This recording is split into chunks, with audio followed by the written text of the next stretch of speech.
ಬೀದರ್ ಜಿಲ್ಲೆಯ ಹುಮನಾಬಾದ್ ತಾಲೂಕಿನ ಹಳ್ಳಿಖೇಡ ಗ್ರಾಮದಲ್ಲಿ ಮನಕಲುಕುವ ಘಟನೆ ಬೆಳಕಿಗೆ ಬಂದಿದೆ. ತಿಪ್ಪಣ್ಣ ಮತ್ತು ಗಂಗಮ್ಮ ಎಂಬ ವೃದ್ಧ ದಂಪತಿ ತೀವ್ರ ಆರ್ಥಿಕ ಸಂಕಷ್ಟದ ನಡುವೆ ತಾವೇ ಎತ್ತುಗಳಾಗಿ ಬಿತ್ತನೆ ಕೂರಿಗೆಯನ್ನು ಹೆಗಲಿಗೆ ಹಾಕಿಕೊಂಡು ಹೊಲದಲ್ಲಿ ಮರುಬಿತ್ತನೆ ಮಾಡಿದ್ದಾರೆ.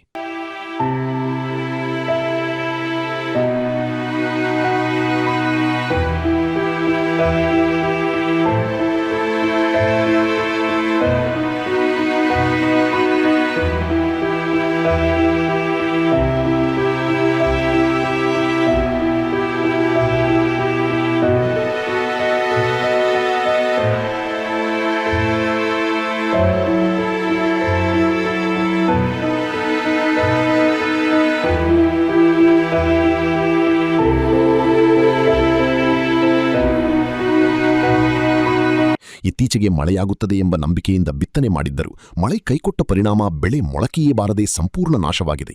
ಮತ್ತೆ ಬಿತ್ತನೆ ಮಾಡಬೇಕಾದ ಪರಿಸ್ಥಿತಿ ಬಂದರೂ ಎತ್ತುಗಳನ್ನು ಬಾಡಿಗೆಗೆ ತರಲು ಹಣವಿಲ್ಲ, ಟ್ರ್ಯಾಕ್ಟರ್ ಬಳಸುವ ಸ್ಥಿತಿಯೂ ಇಲ್ಲ. ಕೊನೆಗೆ ವಿಧಿಯಿಲ್ಲದೆ ಗಂಗಮ್ಮ ಕೂರಿಗೆಯನ್ನು ಎಳೆಯುತ್ತಿದ್ದರೆ ತಿಪ್ಪಣ್ಣ ಬೀಜ ಮತ್ತು ಗೊಬ್ಬರ ಹಾಕುತ್ತಾ ಬಿತ್ತನೆ ನಡೆಸಿದ್ದಾರೆ. ಒಂದು ವರ್ಷ ಹಾಳು ಹಚ್ಚದ ಮಳೆ ಹೀಗಿದೆ. ಈ ವರ್ಷ ಒಳಗೆ ಉದ್ದು ಹಾಕಿದೇರಿ, ಒಣ ತೊಗರಿ ನೋಡ್ರಿ, ತೊಗರಿ ದಂಟದ ಮುಂದೆ ಏನಾರು ಆಗಲಿ ಹೋಗಲಿ ಅಂದು ಇದು ಹೇಳತ್ತಿದೆ. ಇದನ್ನಾಗ ಹಿಂಗ ಬದುಕ್ತೇವೆ. ಮತ್ತು ದಂಧೆ ಇದು ಏನು ಆಗಲ್ಲ ಹೋದ್ರು ಮಂದಿ ಮೇಲೆ ದಂಧೆಗೆ ಹೋಗಿ ಅಲ್ಲ ಸರ್ಕಾರ ಹೇಳ್ರಿ. ಇವ್ರು ಗೆದ್ದು ಬಂದವ್ರು ಭೀ ಜಾಸ್ತಿ ಸಂಪಡ ಗೆದ್ದು ಬಂದವ್ರು ಭೀ ಮಾಡಿಲ್ಲ. ಮತ್ತು ಯಾರು ಭೀ ನಮ್ದು ಗುಜರಿಲ್ಲ. ನಾನೇ ಹಿಂಗೆ ದಂಧೆ ಮಾಡಿ ಒಂದು 4 ತಗಡ ತೊಗೊಂಡು ಬೆಚ್ಚಗೆ ಮಾಡಿ ಇಬ್ಬರು ಇದ್ದೇವ್ರಿ.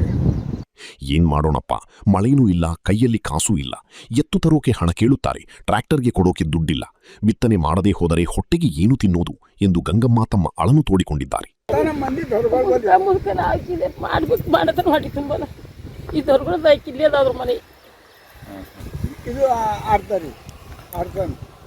ಅರ್ಧ ಅದಕ್ಕೆ ಕೊಟ್ಟಿದ್ರು ಮಾಡಿದ್ರು ಒಯ್ದು ಹಾಕ್ಬೇಕು ಅವ್ರ ಮನೆ ತನ ಹಾಕಿದ್ರು ನಮ್ಗೆ ಇಸ್ಕೊಡ್ತಾರೆ, ಅವ್ರು ಇಸ್ಕೊಡ್ತಾರೆ.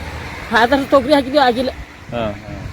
ಈ ವರ್ಷ ಏನು ಮಾಡ್ತಾರ ದೇವ್ರಿಗೆ ನನಗೆ ಕಷ್ಟ ಹೊಂಟದ, ಕೈಲಾಗಲ್ದು ಹೇಳಿಲ್ಲಕ್ಕ.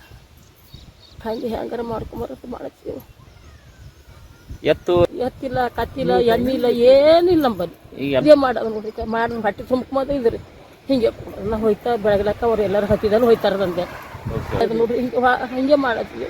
ಹಿಂಗೆ ಮಾಡ್ಬೇಕು. ಮಾಡಿದಲ್ಲಿ ಮಾಡಿಲ್ಲ ಈ ವರ್ಷ, ಇದಕ್ಕೆ ಮಾಡಿದೆ. ಹಾಂ, ಈಗಿನ ಹೊಲ ಕಡಿವಾಲೆ ಹಾಕಿಡಾರ ಅಂತ ಹೇಳಿ ಸುಮ್ಮನೆ ಅಳ್ಳಿದ್ದೆ. ತೊಗರಿ ಹಾಕಿದೆ, ಒಂದು ಚಾರಿ ಆಗಿಲ್ಲ. ನಾನೇ ಅಡ್ಡಡಿ ಆಗ್ಲೋ ದೇವ್ರೇ ಬೇಡ್ಕೊಂಡ್ರಿ. ಅವು ಹೊಲ್ದವ್ರು ನಮಗೆ ಸುಮ್ಮನೆ ಮಾಡಿಂದ ಕೂಲಿ ಕೊಟ್ಟಿನಿ. ಅಡ್ಡೊತ್ತು ಅವ್ರ ಮನೆಗೆ ಹೋಗಿ ಹಾಕಿದೆ. ವಿಶ್ರಾಂತಿಯ ಜೀವನ ನಡೆಸಬೇಕಾದ ವಯಸ್ಸಿನಲ್ಲಿ ಈ ದಂಪತಿ ನೊಗ ಹೊತ್ತು ಹೊಲಕ್ಕಿಳಿದಿರುವ ದೃಶ್ಯ ರೈತರ ಸಂಕಷ್ಟಕ್ಕೆ ಹಿಡಿದ ಕೈಗನ್ನಡಿಯಾಗಿದೆ. ಈ ವೃದ್ಧ ದಂಪತಿಯ ನೆರವಿಗೆ ಸಂಬಂಧಪಟ್ಟ ಅಧಿಕಾರಿಗಳು ಮತ್ತು ಜನಪ್ರತಿನಿಧಿಗಳು ಧಾವಿಸುತ್ತಾರಾ ಎಂಬುದನ್ನು ಕಾದು ನೋಡಬೇಕಿದೆ.